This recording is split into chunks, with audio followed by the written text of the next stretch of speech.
Si Jose giunay sa iyang mga igsoon. Ang napo niya ka igsoon naningkamot nga patyon siya. Si Jesus giunay usab sa mga leader sa mga Hudiyo o sa mga Pariseo, mga pari. Ilas ang gipatay si Jesus. Unsa may hinungdan. Nganong ang igsoon mipatay mas iyang igsoon, ngano ang katawhan nga gitawag og piniling katawhan sa Dios mipatay man sa anak sa Dios. Sa hinungdanan na. Ha? Kanang gitawag og sala nga kasina, envy or jealousy, kasina. Lingi ay mong tupad, ina masinahon ka. Masinahon ka. Kusog kay na sa ato dinhing nasod, gianggaan gani na nato og crab mentality. Kita ba? Subok palandongon. Ako gamay pa kong bata, elementary pa ko, makadungog na ko anang crab mentality. Nabitang naana gani musikat sa atong katilingban, ato dayong dauton. Nya kusog kay ni sa atong politikanhon nga mga kaning sitwasyon. Ato ginang dawaton mga politicians. Apil sad mi dire kami mga pari na asad mi ana. Akita gud Filipinos na ata ana. Kusog kay ta ana. Mao na magkagubot gid ta tungod kay ato mang ubanan ang atong batasan kaning pagkamasinahon. Naigisulti si Kristo dire nga ang bato nga gisalikway sa mga magtutukod kay walay kapuslanan nahimo hinuong bato nga labing importante. Buhat kini sa Ginoo ug kahibulungan gayod kini. Kasabot mo ana? Hoy. Akong usbon ha. Ang bato nga gisalikway sa mga magtutukod kay walay kapuslanan nahimo hinuong bato nga labing importante, buhat kini sa Ginoo ug kahibulungan gayud kini. Lawom ni siya nga pagkasulti, nag-uban ani ang warning nga kun mosalikway na gani tag atong kauban or atong igsuon, pagbantay, ikaw nga misalikway, panimaslan kas Ginoo. Unya kadtong imong gisalikway, mao na to'y himuon sa Ginoo nga importanteng tao dinhi sa katilingban. Mao na nahitabo ni Jose, gisalikway sa iyang mga igsuon. Niabot yung panahon nga si Jose maoy giblessed og maes Ginoo na himong gobernador sa Ehipto, gisgutan na sa atong salmo karon, og nihapa sa iyang tiilan ang mga igsuon niya. Basta mosalikway gani ka sa imong isig katao, bisag unsa pa na siya, basta imo na gay na siyang isalikway nga wa nay bili para nimo, paninglan jud kas Ginoo. Bisag unsa pa na kadautan ang tao, mao bitang niingon si Kristo, pasaylo alag kapituan kapito ang nakasala nimo. Ngano man aron dili ta mo salikway niya, kay prinsipyo nas Ginoo, basta imo ganinang isalikway ang tao, kanang tawhana mahimo ng pinangga sa Ginoo.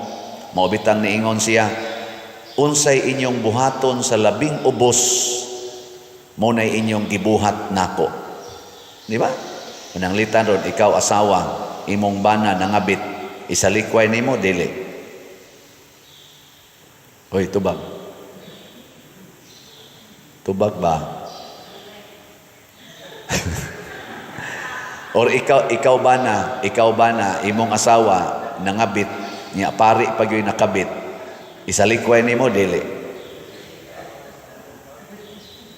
Timan iha ingka unya pa dir dautan man na siya. Yes, least na siya tingali kay criminal, crimes against humanity. Pero isalikway gani na nimo, mahimo na siyang pinangga sa Ginoo. Ug ikaw nga misalikway, bisan pag moingon ka, ikakunuhan mo itarong, panimaslan ka sa Ginoo. Sa paagi, nga siya rasay nahibaw. Mao nang giingon diri, buhat kini sa Ginoo, ug kahibulungan gayod kini. Sige, tanawa sa history nato, sa atong kalibutan, o sa atong nasod, bisan sa imong kinabuhi. Kanang tao nga isalikway, mo kuan gina sana mo asinso gina nakaron unsa may atong buhaton. Una, prinsipyo, ayaw gyud salikway. Kadtong tanan nga authority sa atong nasod nga maoy mi command aron gyud ipadadayon si former President Duterte ngadto sa ICC nga korte. Congratulations ninyo. Paabutan ninyo ang inyong ganti gikan sa Ginoo. Panimaslan gyud mo. Kinsa tong authority nga naghatag niining maong command nga ilabay ang atong pangulo ngadto sa foreign lands, foreign court, ang atong pangulo kaniadto nga nag-alagad sa atong nasod tungod anang issue sa crimes against humanity nga wa ra bagay siya kaso dinis ato anang crime against humanity. Pagbantay mo, mamatay man tingali si President Duterte dito kay tiguang naman na siya, daghan naman na siya sakit, bisan pa ang iyang dugo mutingog na against ninyong mga authority nga naghimo niining maong desisyon. Hinumdo mo ni Abel, gipatay ni Cain tungod sa kasina, katong unang anak ni Adan og ni Eva. Ang Ginoo niingon ni Cain, hain imong igsuon. Ingon des Cain, am I my brother's keeper? Ingon den Ginoo, ang dugo ni Abel nga imong gipatay nituaw og nabati nako ang iyang dugo. Mo na siya kuyaw kayo. Muna'y unang prinsipyo, pagbantay. Ayaw gyud salikway anang tao nga nakasala. Nya nasa mo ingon, unya pa der. President Duterte, iyam sa tong gisalikway ang mga adik, iyam sang gipapatay. Nanubag po siya. Di ba? Unya, karon siya na sa gisalikway, manubag sang otorite. Ana. So, unsa may sunod nga prinsipyo nga akong isuggest, kung ikaw maoy gisalikway, kung kita maoy isalikway, relax lang. Relax lang. Dawata, ayaw pakig-away, ayaw paghimog sala. Pagpasalikway lang. Nga naman, total ang Ginoo maunay maningil nila. Matod pa ni aning Ginoo diha sa Old Testament, vengeance is mine. Gilingi ay mong tupad. Ignawa karoy gisalikway, ignawa kay gisalikway ron. Oy, lingi aba. Kanang wa mo lingi, nagduda ko na anay gisalikway. Lagi, kaklaro ana inyo mga naon, pagbantay, paninglan jud kas Ginoo. Ana, ay yung kumpiyansa, muabot yung panahon, magluhod-luhod kas atubangan sa imong gisalikway. Kung dili man kini nga maong personal nga tao, muluhod yung kas atubangan sa laing tao nga related anang maong tao. Kini siya issue ni siya sa atong nasod. Karon naghearing na ang Senate, naghearing gipaminaw ang side ni Vice Presidente Sara, ang side sa senador, ang side sa mga pulis, pinanguluhan nila ni Torre, Marbel, sa DOJ, sa LGU. Karon nagsige na sila paminaway. Nganong karon pa man sila nag hearing Nganong karon pa man sila nagpaminaway sa lain-laing mga sides. Uwahin na. Tuan na sa prisuhan ang tao. Murabag gipatay usa nimo ang tao, una pa ta nag-discuss unsaon aron dili siya mamatay.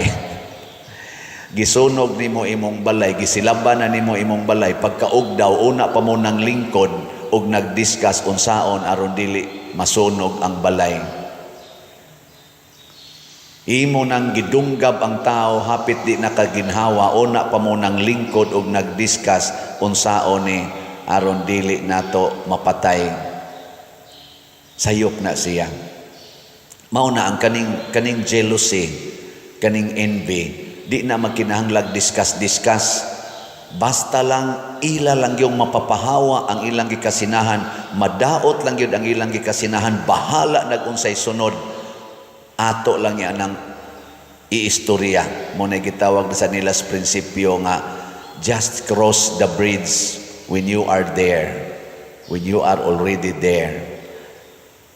Di na mao nga prinsipyo. Naman sa panahon nga sakto na, pero niining nasudnon nga kahimtang, politikanhong kahimtang, mayo natong sundon ang prinsipyo nga gihatag nato sa PC7 kanang atong Second Plenary Council of the Philippines aron mo grow kuno ang atong simbahan.